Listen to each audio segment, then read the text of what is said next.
This week on Diplomatic Channel. The UN slams fresh sanctions against North Korea over its missile program.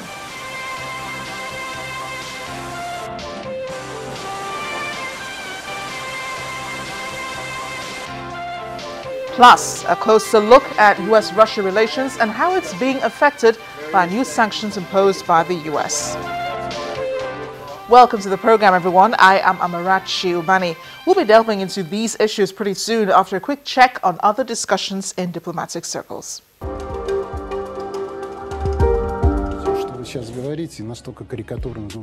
Former Russian ambassador to the United States, Sergei Kislyak, says his conversation with former White House National Security Advisor Michael Flynn had been transparent and focused on matters of US-Russia cooperation.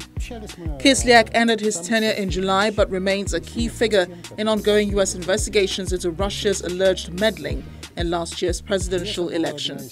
Flynn, on the other hand, was forced to resign in February after it became known that he had failed to disclose the content of conversations he had with Kislyak and misled US Vice President Mike Pence about their meetings. The South American trade bloc Mercosur has suspended Venezuela indefinitely, adding to international pressure on President Nicolás Maduro to dismantle a newly created pro-government Constituent Assembly and restore democracy. Foreign ministers of Argentina, Paraguay, Uruguay and Brazil announced the decision in Sao Paulo, calling on Maduro to release political prisoners immediately and start a political transition. Just as the suspension was announced, the Constituent Assembly removed dissident state prosecutor Luisa Ortega from her job. Mercosur has offered no provision for the expulsion.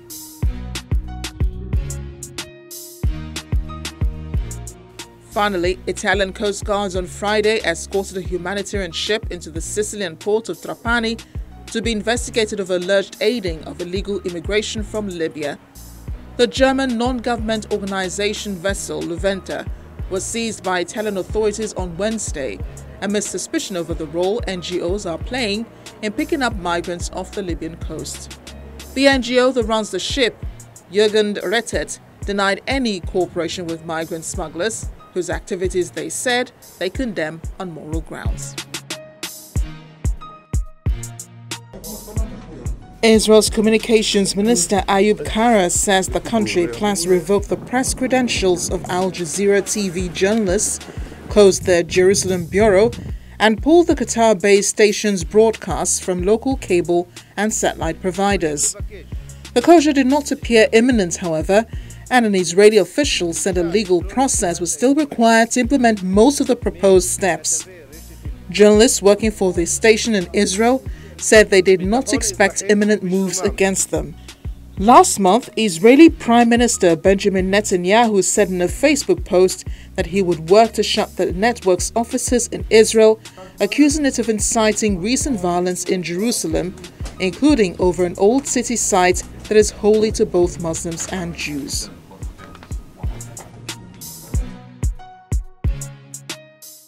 And as expected, North Korea's latest ICBM test was topmost at the ASEAN summit in the Philippines, with Australian Foreign Minister Julie Bishop condemning the missile test, which she said was a threat to terrorism and violent extremism.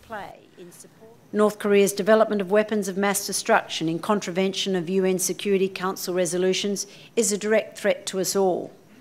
Territorial disputes in the South China Sea are destabilising and are increasing tensions between nations.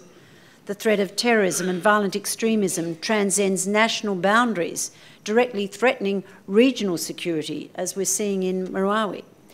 In this challenging strategic environment, the role that a strong and united ASEAN must play in support of the rules-based order, dialogue and respect for international law is greater than ever.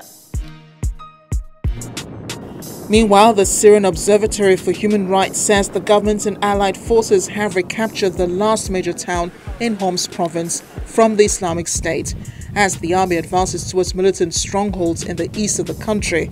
The town of Al-Sukna lies some 50 kilometers northeast of the ancient city of Palmyra, which was captured by government forces in March. The town is also some 50 kilometers from the administrative frontier of Deir al-Zur province, which is almost entirely under Islamic State control. Syrian state news agency SANA also reported early on Saturday that the army was advancing into al-Sukna from 3 directions. Islamic State is losing ground fast in Syria to separate campaigns waged by the Russian-backed Syrian government on the one hand and the US-backed Kurdish forces and their allies on the other.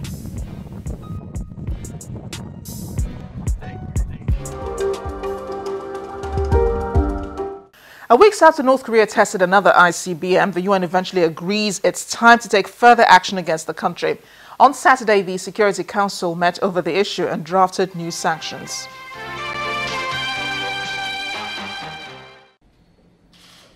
News of the UN Security Council sanctions came as North Korea delegation joined other members for the meeting of the Association of Southeast Asian Nations Regional Forum holding in the Philippines. Though not a member of ASEAN, North Korea is a member of the Regional Forum, which aims to foster constructive dialogue and consultation on political and security issues of common interest and concern, and to make significant contributions to efforts towards conference building and preventive diplomacy in the Asia-Pacific region. The US-led resolution bans mineral and seafood exports worth more than $1 billion. It also bans North Korean exports of coal, iron ore, lead ore, and seafood. It prohibits countries from increasing the current numbers of North Korean laborers working abroad, bans new joint ventures with North Korea, and any new investments in current joint ventures.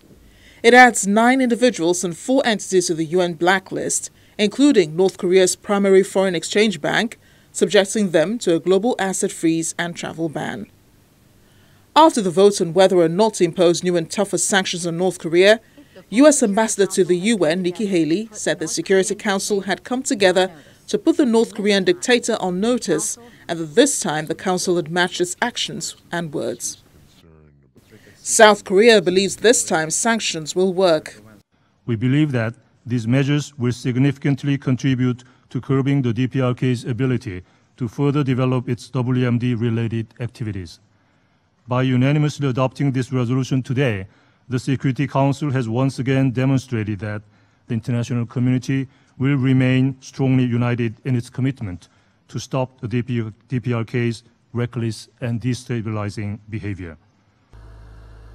This would be the 7th set of UN sanctions imposed on North Korea since it first carried out a nuclear test in 2006.